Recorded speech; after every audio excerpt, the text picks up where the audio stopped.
Hey guys, Prowl 1701 here, and today we're going to be reviewing Doctor Who and the Revenge of the Cybermen, the Pinnacle novel, which was sent to me by one of my subscribers and patrons, the Flyattractor.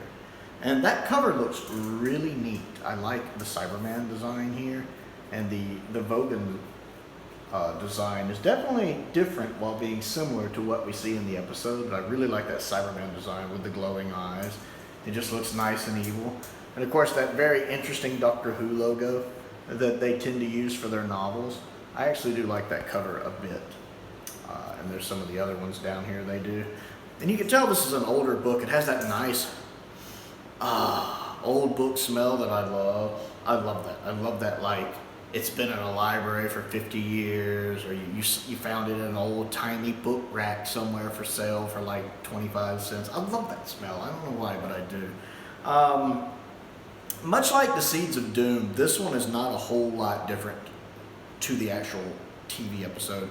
That I noticed. I mean, every now and then I run into something, I'm like, was that in the episode or not? I'm not quite sure. There's a couple small changes in wordings, like that very famous line of, Harry Sullivan is an imbecile! In the book, he says, Harry Sullivan is an idiot! Which I really like, and I always love that line in the story. Most of the time when I was reading this, the TV episode was just playing out in my head instead of my imagination kind of creating the episode. Really, I was just picturing the events from the actual episode in my head, which, probably would have been different if I'd read the novel first, but really I was just running a virtual mental image of the episode in my head, which is fine. I like Revenge of the Cybermen. I think it's probably the most underrated Cyberman story. I enjoy it a lot. It's the only Cyberman story of the greatest decade of Doctor Who. It has a story very similar to Earthshock's without being on quite the epic scale that Earthshock is. It has a better cast, better Doctor than Earthshock. It has better companions than Earthshock. And I like the Cybermen in it. I like the subplot with the Vogons, with the struggle for power going on there and seeing the back and forth in that, which I feel like is done a little better in the book. Seeing the face-off between Veros or whatever his name is and the other guy whose name begins with T, the Chancellor. I like it. Feels a little more personal between them, especially on the Veros or whatever his name is on his side, the one that's trying to seize power. So when I kind of like in the book how you can kind of hear people's thoughts and what they're thinking at the time. Again, there are moments in it where I'm like, was that in the episode? I'm not quite sure. But I did definitely enjoy the novel.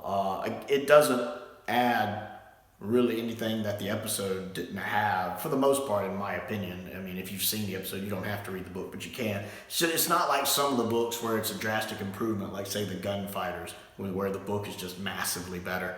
But I still very much enjoyed the novel. It's really, really good. So have you read the Pinnacle novel or any novelization form of Revenge of the Cybermen? And if so, what do you think of it? What do you think of the TV episode?